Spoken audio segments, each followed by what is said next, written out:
नाशिकमध्ये आज सकाळपासूनच जोरदार पाऊस जो आहे तो आपल्याला बघायला मिळतोय। या ठिकाणी जर बघितलं तर रामकुंड परिसरामध्ये असलेली लहान छोटी मोठी मंदिरे ही पाण्याखाली गेलेली आहे। गोदावरीच्या पाणी पातळीमध्ये देखील मोठ्या प्रमाणात वाढ झाल्याचं आपल्याला बघायला मिळतंय।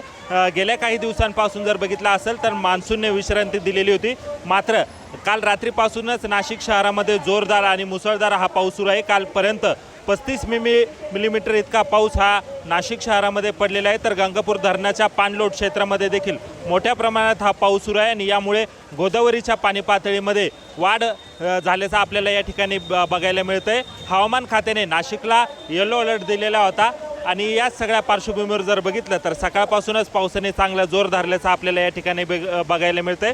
तर गोदावरीच्या पाणी पातळीमध्ये देखील वाढ झाल्याने आता गंगापूर धरणाच्या परिक्षेत्रामध्ये होत असलेल्या पावसाने पाण्याचा प्रश्न देखील सुटलेला आहे आणि गंगापूर धरणाच्या पाणी पातळीमध्ये देखील वाढ झाल्याचं आपल्याला बघायला मिळतंय। महेश माले, लोकशाही मराठी, नाशिक।